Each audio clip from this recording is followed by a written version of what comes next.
Hello, dear friends. Today, I would like to talk to you about meditations.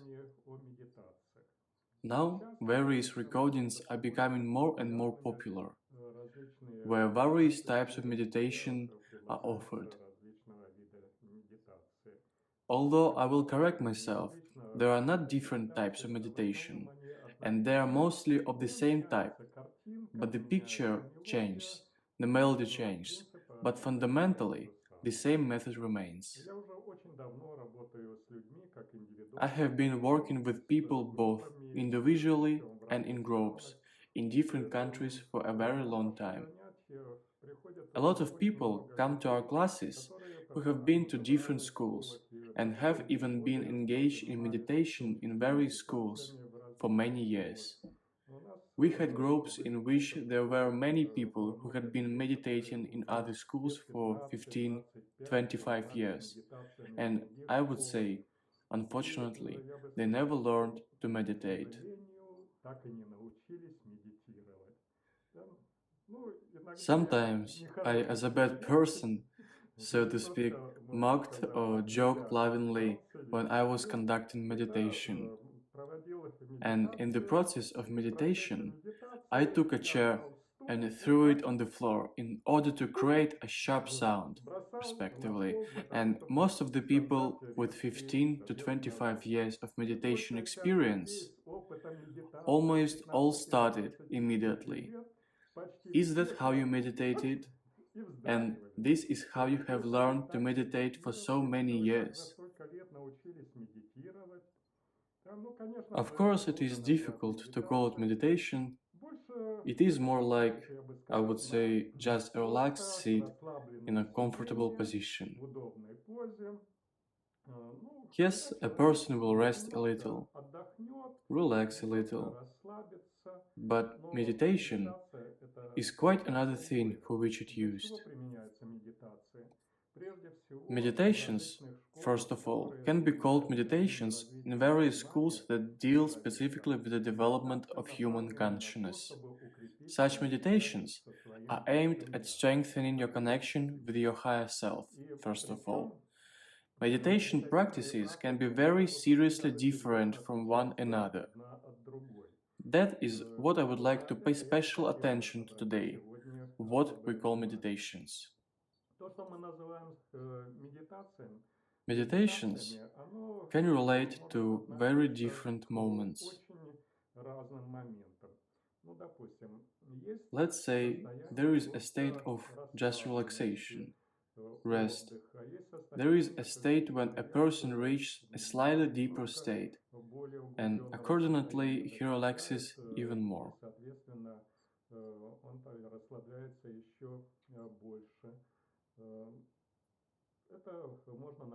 This can be called a state of relaxation. There is a state of concentration, surface concentration, deep concentration, and all these can fit the concept of meditation. Each person succeeds in his own way to do what he can call meditation. And what I call one common word meditation, it is very capacious. This concept can relate to really very different states. And let's say some people like to do meditation in silence, without music. And in some schools, it is recommended to be in such a state without music in complete silence. And I would say it is very difficult, because the world is filled with sounds, especially if a person is in an urban environment. Then cars can drive outside the window, create a certain sound too. And the sound is diverse, especially when an ambulance is passing. In the West, where the population is more crowded, it is very often necessary to hear the sound of a siren, an ambulance passing by. Of course, it is impossible to practice meditation in silence, because there are always some distracting factors. That is why I usually recommend turning on the music. And if a person wants to relax well, it is better to put some very melodic, pleasant music, so that you can really sit pleasantly to this music. And if it succeeds, then gradually deepen more and more, and even the sounds of music themselves can take a person's consciousness deeper and deeper and deeper, that a person can gradually sink really into a meditative state. There can be again a great variety of such states. What depth of this dive has been achieved. There are walker meditations, as I call them, which can be used to activate a certain chakra or to pass through the chakra system or through the chakral triangles. Some of them can be used to work out the energy channels and then connect the study of energy channels with energy centers.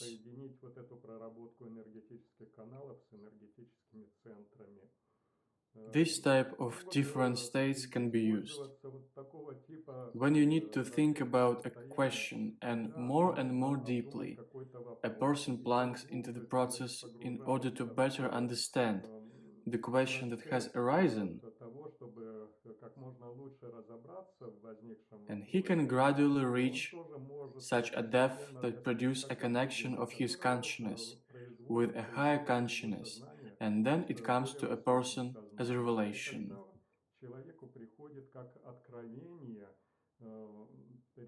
The solution to this difficult task, which a person sometimes faces, can be another kind of working meditation. When, for example, they are engaged in healing and there is a need to thoroughly work out energy channels. If it is necessary to adjust the work of energy centers, and then appropriate music can also be used.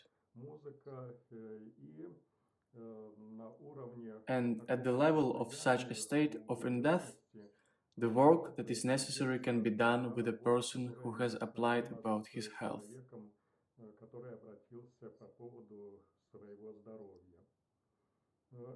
It can be working directly with the person who is next to you.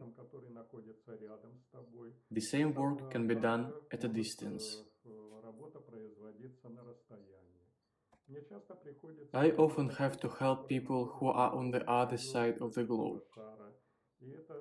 And this in no way reduces the possibility of providing such assistance. Of course, in order for this to be done, it is already necessary to study a lot and achieve a certain potential, so that this kind of assistance is quite effective. And let's turn to the concept of meditation. When we conduct some of our various classes, we necessarily conduct meditations, depending on what kind of need there is.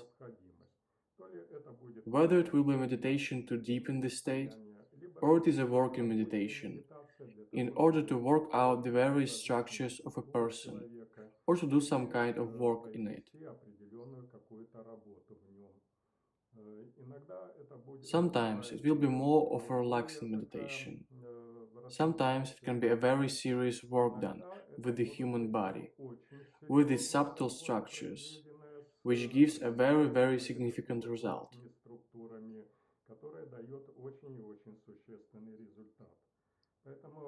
Therefore, depending on which group of people you have to work with at the moment, accordingly, one or another type of what we call meditation is used. In addition, let's talk about why it is important to practice meditation. A person living in his daily life, he proceeds to a greater extent from his potential. That is the potential of his personality. This is a limited potential. This is why various schools of yoga seek to connect with their higher consciousness in meditations. It is in order to use this high potential.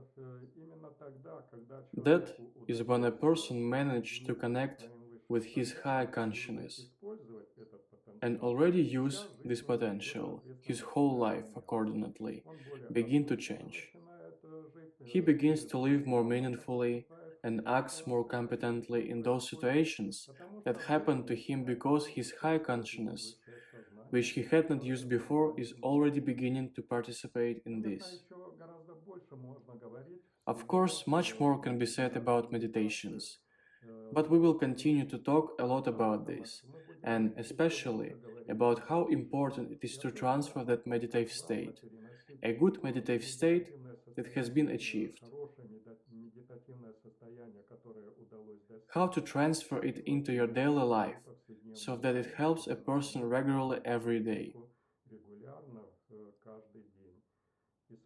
And with this potential, life is more fun and easier. Therefore, until we meet again, and we will gradually learn with you to master what we call meditations, various aspects of this phenomena in order for it to really help you in life and in your development.